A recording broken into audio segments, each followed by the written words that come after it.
আরাফাতের ময়দান, কিয়ামতের মাঠ, যেখানে আমাদের ইহকালের কর্মকাণ্ডের হিসেব নিকেশ হবে। আসসালামু আলাইকুম, কেমন আছেন সবাই? আলহামদুলিল্লাহ, আমরা ভালো আছি। আমার নতুন একটি ভিডিওতে আপনাদেরকে স্বাগতম। আজকে আমি আমার হাজব্যান্ড চলে আসছি আরাফাত ময়দানে আসার জন্য ব্যাকুল হয়েছিলাম। এখানে আসার পর আমার একদম বুক ফেটে কান্না আসতেছিল যে মৃত্যুর পর আমাদের প্রত্যেককে এখানে আসতে হবে, আমাদের হিসেব নিকেশ নেওয়া হবে, কি করেছি আমরা। আরাফাতের ময়দানকে জাবালে রাহমাত বলা হয়। 3টি কারণে এই আরাফাতের ময়দান বেশি সম্মানিত। আমাদের প্রিয় নবী হজরত মুহাম্মদ সাল্লাল্লাহু আলাইহি ওয়াসাল্লাম বিদায় হজে শেষ ভাষণ দিয়েছিলেন 1.5 লক্ষাধিক মানুষের সামনে। আবার আমাদের আদি পিতা হজরত আদম আলাইহিসসালাম, মাতা হাওয়া, ওনারা এখানেই মিলিত হয়েছিলেন আরাফাত ময়দানে। সেই জন্য এই জায়গাটি আরো গুরুত্বপূর্ণ। এখান থেকে আমাদের রূহ সৃষ্টি হয়েছে। আবার এখানে আমাদের আসতে হবে কিয়ামতের দিন, 9 জিলহজ, হজের দিন। এখান থেকে দোয়া করলে দোয়া কবুল হয়। আল্লাহ কাউকে খালি হাতে ফিরায় না।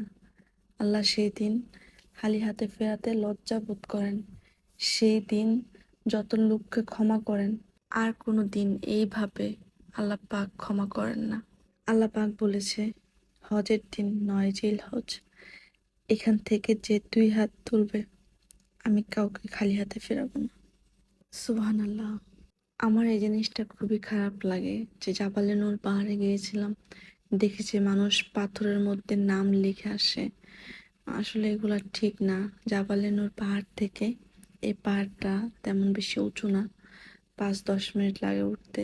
তবে বয়স্ক লোকদের জন্য অনেক কষ্ট হয়ে যায়, তারপরও উঠে কষ্ট করে। এখানে এই পিলারে ধরে অনেকে মানত করে, নামাজ পড়ে, সিজদা করে। এগুলো হারাম।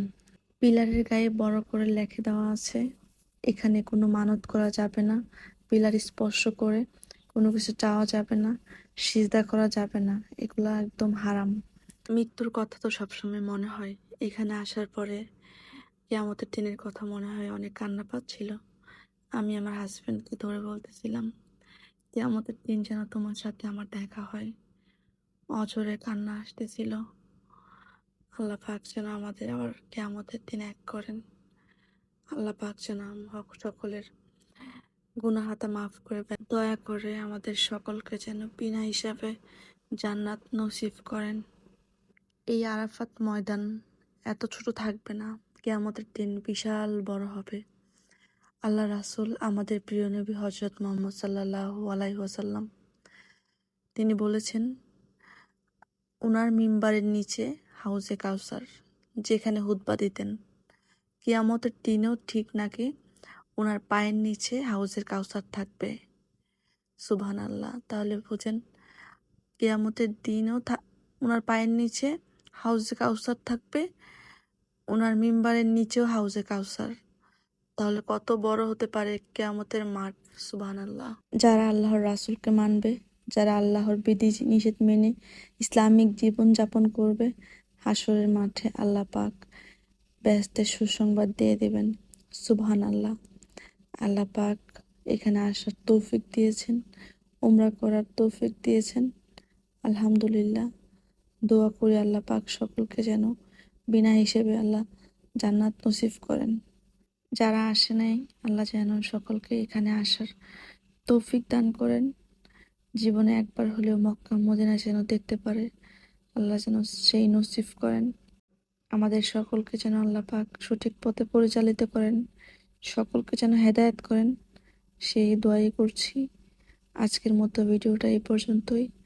আল্লাহ হাফেজ, ভালো থাকবেন। আসসালামু আলাইকুম।